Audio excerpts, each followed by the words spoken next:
حضرت امام حسین کی شہادت پر انسان، حیوان اور جنات سب غمزدہ ہیں۔ جب حضرت امام حسین کو شہید کیا گیا تو ہر طرف خون کی سرخی پھیل گئی، یہاں تک کہ آسمان بھی 3 دن تک سرخ رہا۔ تمام پرندوں میں سے الو وہ پرندہ ہے جس کو حضرت امام حسین کی شہادت کا بہت افسوس ہوا، اور اس پرندے نے انسانوں سے ناطہ توڑ لیا۔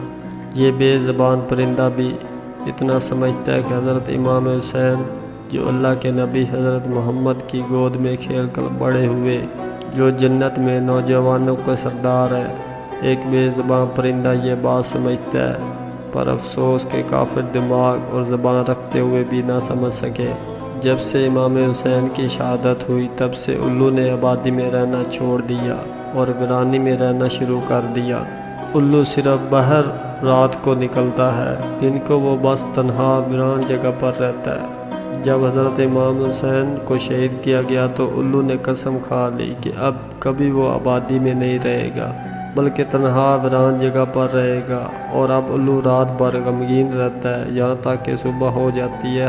حضرت امام حسین کی شہادت سے پہلے الو آبادی میں رہتا تھا، اور جب کوئی کھانا کھاتا تو الو بھی پاس آ کر بیٹھ جاتا، اور لوگ اسے بھی کھانا ڈال دیتے، اور وہ کھا پی کر اپنی جگہ واپس چلا جاتا۔ جب حضرت امام حسین کو شہید کیا گیا تو وہ پہاڑوں اور جنگلوں کی طرف چلا گیا، اور جاتے ہوئے بول کر گیا کہ تم کتنی بری امت ہو، کتنے بد نصیب ہو، جو اپنے ہی حضرت محمد صلی اللہ علیہ وسلم کے نواسے کو شہید کر دیا۔ پھر میں تو ایک پرندہ ہوں، تم سب میرا کیا اچھا سوچو گے؟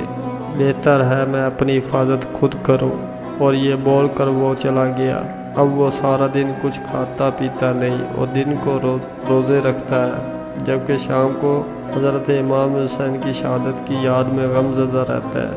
جہاں الو حضرت امام حسین کی شہادت پر غمگین رہتا ہے، وہاں کبوتر بھی ایک ایسا ہی پرندہ ہے جس کو حضرت امام حسین کی شہادت پر بے انتہا دکھ ہوا۔ یہ پرندہ بھی ان لوگوں پہ لعنت بھیجتا ہے جنہوں نے اللہ کے رسول کے نواسے کو شہید کر دیا۔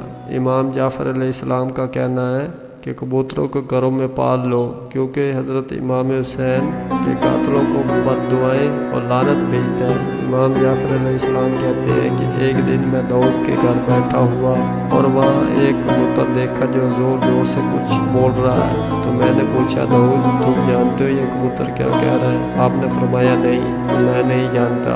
امام جعفر علیہ السلام نے فرمایا یہ ان پر لعنت بھیجتا ہے جو نواسہ رسول کے قاتل ہیں، اس لیے اس پرندے کو گھر میں پالنا چاہیے۔